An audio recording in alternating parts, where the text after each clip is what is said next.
What's up, YouTube? Tim Moose here. Now, here is my throwback segment. We'll talk about the films that turned 10, 20, and 30 this week. Alright, the films celebrating their 10th anniversary. We got the 300 prequel, 300 Rise of an Empire. While Leonis and his own 300 Spartans have their date with Destiny here, another battle against the Persians is brewing. This time around, you got Temesiscos, played by Sylvan Stapleton, who is of course a Greek general who sees the threat posed by the god Xerxes of Persia. And I gotta say, while it's not as good as the Zack Snyder film, I actually quite enjoyed 300 Rise of Empire. I thought it was really intriguing, even more violent than the first film. Now, of course, Zack Snyder did not come back to direct this at all. But I thought, the new guy, I forgot the director's name, but the new director did a decent enough job here, so not bad. And top of, I think Sylvan Stapleton, ever since I saw him in this movie, I always thought he would have been a perfect choice to replace Hugh Jackman as Wolverine. He definitely has like the Wolverine look to him, and I, I think he would have been a killer. He would be a killer choice. It's shame he's not really in anyone's radar, but he was also on that show Blind Spot, and top off, you had Eva Green is in this. Whew, yeah, Eva Green. Yeah, there's a little scene that features Eva Green and Sylvan Stapleton here. Oh yeah, maybe one of the most hot scenes in movie in the past number of years. So yeah. Anyway, also turning 10, we got Mr. Peabody and Sherman. This has got to be one of the most underrated, underappreciated DreamWorks animated films in recent years. And if you guys don't know much about Mr. Peabody and Sherman, it is based on characters from Mr. Peabody's Improbable History segments in the live action in the animated TV series The Adventures of Rocky and Bullwinkle and Friends. This was actually directed by Rob Minkoff, who, if that name sounds familiar, is because he directed the original Lion King from '94.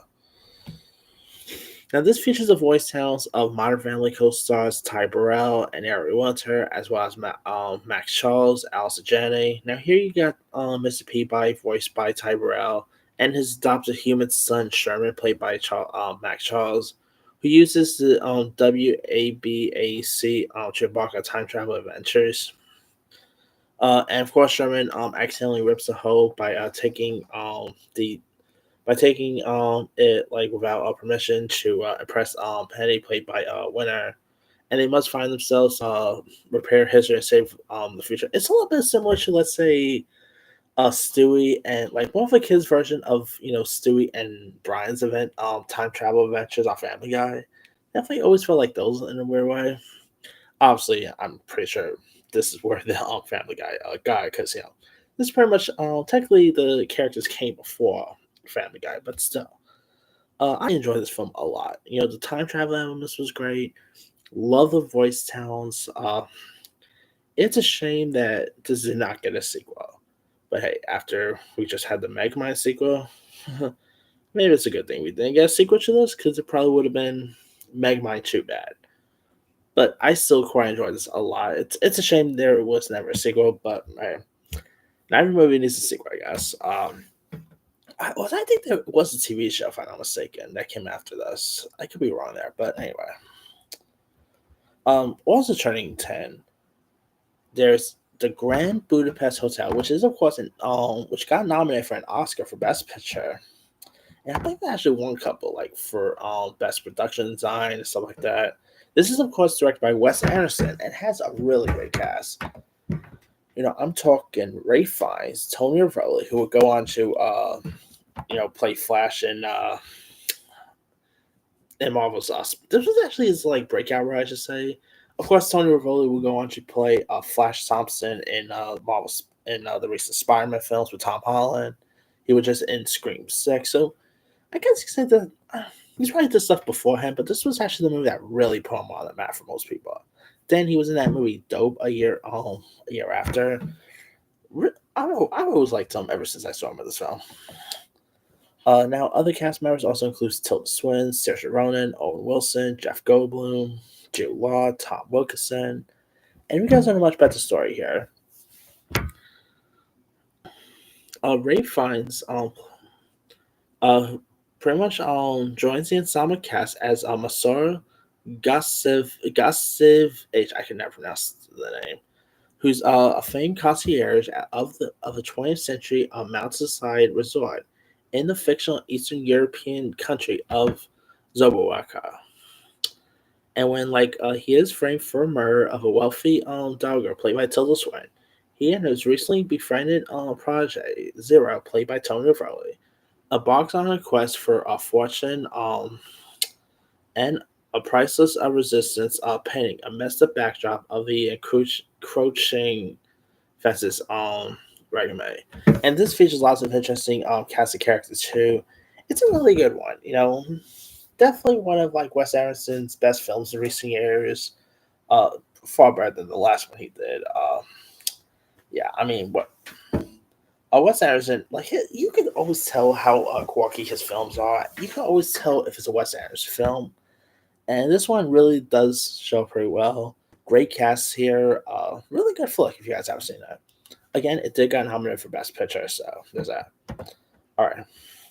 Speaking of Owen Wilson, by the way, also turning 20, we got Starsky and Hutch. Now, Starsky and Hutch is based on the very popular 1970s TV series, where streetwise undercover cops in the fictional city of Bay City, California, in 1975 bust drug criminals with the help of the criminal underworld here.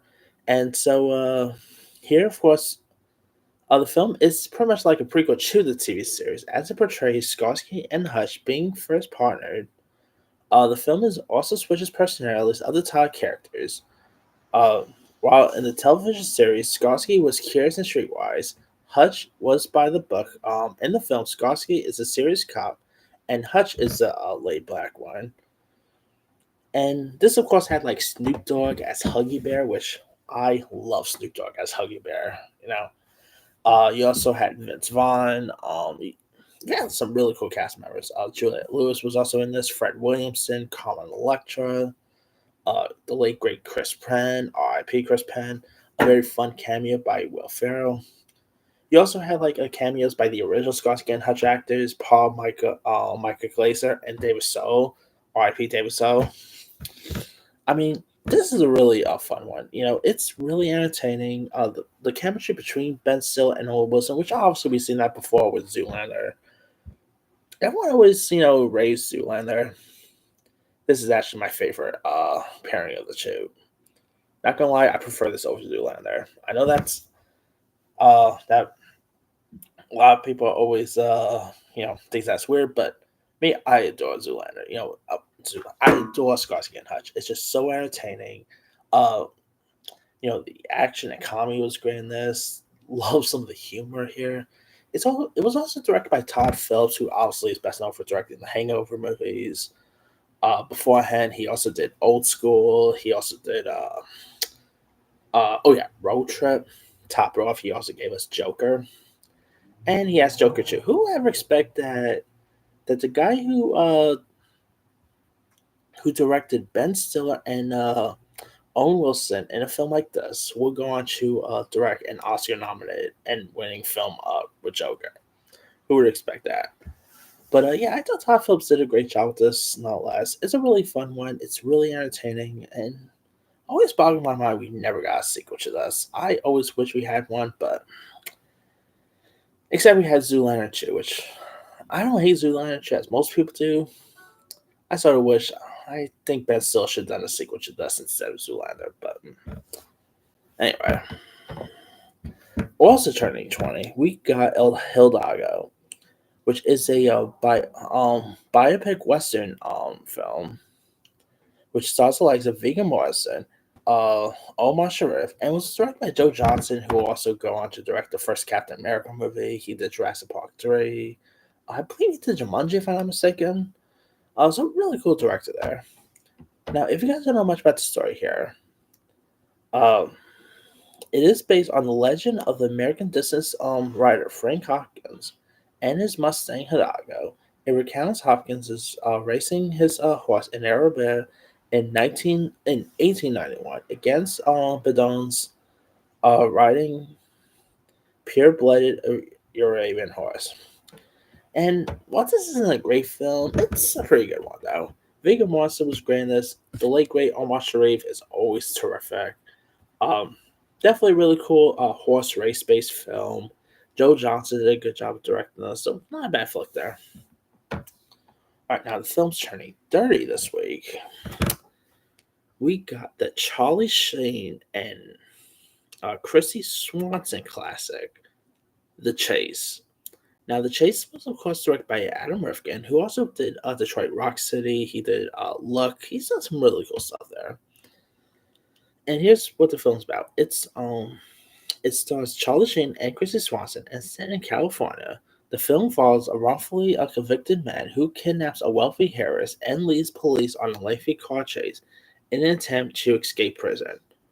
While the news media dramatizes the chase to be observed extents, it also features Henry Rollins, Ray Wise, with cameo appearances by Flea of the Red Hot Chili Pepper fame.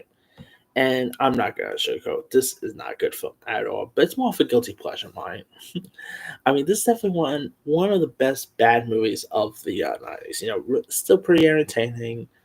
Charlie Sheen and Chrissy Swanson, interesting. I mean, of course, this was at a time where Charlie Sheen was really finding his way into the film business. You know, obviously he was very popular in the 80s, and so he transferred that into the 90s. And while the 90s wasn't as kind to him as like 80s was, he was fine. I mean, I think he really got into this all ever since like Two and a Half Men and all. And let's be real, Charlie Sheen was in the news a lot in the 2000s and even 2010s and stuff like that. Yeah, Charlie Sheen, I don't know, he always had a weird life. Like, yeah, but I've still always liked Charlie Sheen, but sometimes his lifestyle is a little controversial there. But of course, you had Chrissy Swanson, who come on, who did not have a crush on Chrissy Swanson? Obviously she had a big break with Buffy the Vampire Slayer, the movie version that is. She's also done some other cool stuff here and there. So, yeah, not a bad film if you guys haven't seen this. I mean, not a great one, but more of a guilty pleasure there. All right. Also turning dirty. We got the film Silent Tongue. Now it stars Richard Harris, who also will go. You might know as Dumbledore in the first two Harry Potter films. R.I.P. Richard Harris. And here is where a man who returns to Charlatans what Old West medicine show to kidnap the sister of his son's dead wife. This this is actually directed by the late great Sam Shepard. You also had Dermot Mulroney, Alan Bates, River Phoenix was in this. Really cool little flick. Like Richard Harris, he was a living legend. Going all the way back to like the 70s, 60s, and obviously he gained a modern cult following ever since like he played Dumbledore in the first two Harry Potter films. He's always been a living legend, and this one's a pretty decent one if you guys haven't seen that.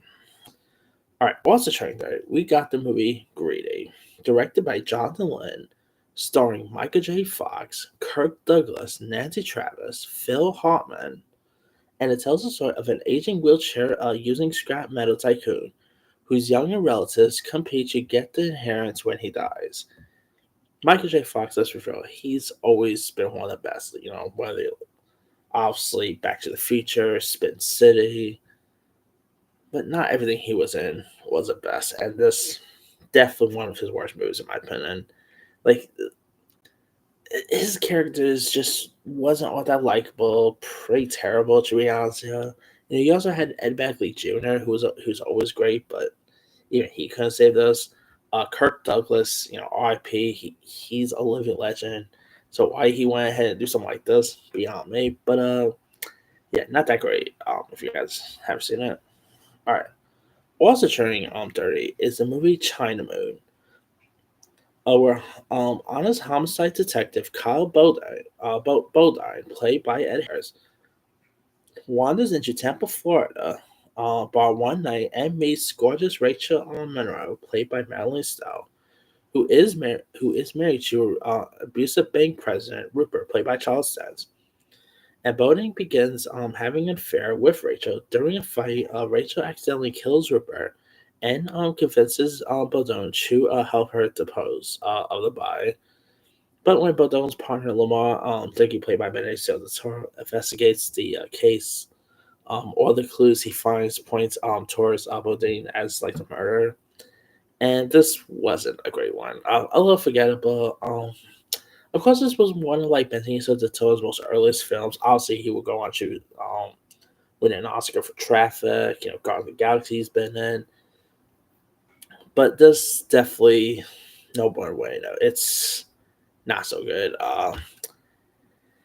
Yeah, pretty forgettable '90s film there. But that's pretty much it. I mean, not anything too major for the 30-year one. But let me let you guys. Which of these films stand out to you the most? To me, the 10-year one is actually not Grand Budapest Hotel. It's Mr. Peabody Sherman. Like that movie is more better than most people give it credit for. The 20-year one, I'm gonna go with Starsky and Hutch. And even though it wasn't a great film, I will say The Chase it it's not a good film, but it's actually a guilty pleasure, so I'll put down The Chase for that one. Anyway, drop a comment below. Don't forget to like, subscribe, hit that bell for notification. This is Henry signing out.